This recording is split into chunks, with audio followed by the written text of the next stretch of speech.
Let me say something. Today, Congress passed something that Americans didn't support. I didn't support, and I know a lot of people didn't support it. And if you're anything like me, or like the people I've been hearing from lately, it doesn't feel like policy. It feels like a decision made over our head. Plain and simple. It feels like you're being asked to keep paying while the people that you elect for your priorities that don't match your life. And when the subject of war, when the subject of military integration, money and intelligence coordination, people at home end up feeling the same thing. I can't afford this country the way it's been run. My vote doesn't matter. They work for us, so why are they voting against us? Like, it's so frustrating. So, as a measure being discussed today, Section 219, buried deep in a 500-page bill, two sentences towards the back, passed by the House today, framed around increased military integration, intelligence, and connection with Israel and related support. Now, you might have opinions about foreign policy. Many do. Some agree, some disagree, and it's a reasonable debate to have always. The core issue is now Americans are struggling. For instance, healthcare. I mean, one story I have is my mom's friend from work for 30 years. Her husband has bladder cancer, and his insurance, not only do they pay him, I don't know, like close to $800 a month for the insurance, without even talking about deductible, they won't accept a certain form of treatment under their insurance. It's outrage. Should not be like that. And there's taxes. They keep going up. Gas, groceries, and obviously gas and groceries, they're going to go up. They're going to skyrocket very soon. I wouldn't be surprised if we're paying $6, $7 gas by September. And it's just the daily math of trying to stay afloat. And while Americans are feeling overwhelmed at home, elected officials vote in ways that signal nothing to do with anything that benefits us. War coordination comes first, domestic stability comes out later, if at all. And according to public sentiment being reported, 80% or more of Americans did not support this kind of move. The gap between what people want and what gets passed is the emotional wound at the center of this. It has to change. And let's be honest about what it means when your leaders prioritize war funding, intelligence sharing, and deeper integration, while Americans are asking for something basic. Healthcare that doesn't bankrupt you, taxes that and costs you can actually plan around, prices that stop climbing like there's no limit, adults in government who treat the home front like it matters, like us first. Why are we sending all this money overseas? I don't understand it. It's frustrating. When leaders constantly choose more overseas coordination over fix what's happening here, fix what's breaking here, the roads, cities, it's frustrating. It trains people to feel abandoned. And once you feel abandoned by the system, everything starts to look like propaganda. Not because it's suddenly irrational, but because the system's behavior keeps contradicting the promises you were raised to trust. You said it directly, and I want to honor that. Our officials are responsible for voting this against the American public. That's the truth. Your gut's trying to tell you. Now, I'll add something important that isn't just about one person or one bill. In most democracies, the public is supposed to be the source of legitimacy. By the way Washington works, there are incentives and barriers that can cause representatives to become irresponsible. Some of those can be like bills written in advance in ways for people regularly can't follow, pressure from lobbyists, donors, party leadership enforcing voter discipline, like Trump, language buried in large packets so the public can't react in time.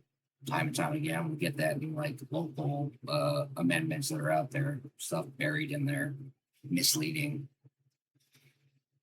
So you don't just feel ignored, you feel like the consent is optional. And that feeling of being overridden brings anger and frustration. At least it does to me. I know there's got to be a lot of people out there feeling the same way. Most Americans are struggling.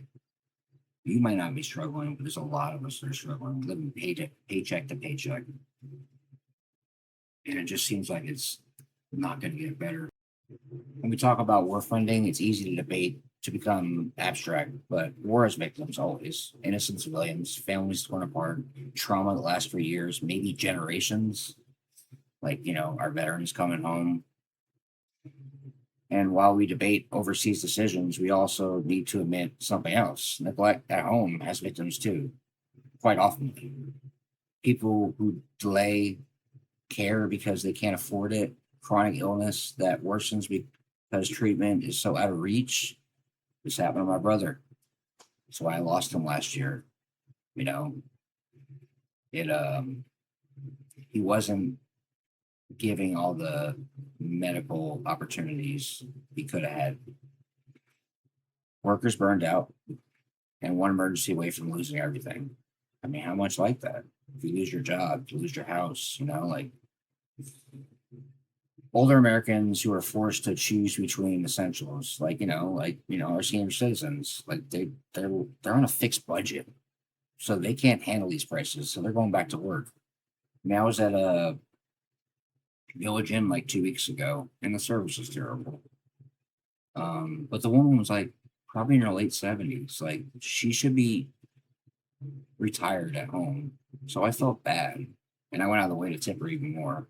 I'm in the industry, but I just feel bad. Like she should be retired, enjoying the rest of her life, and yet she has to get out in the workforce at 78 years old just to try to make ends meet.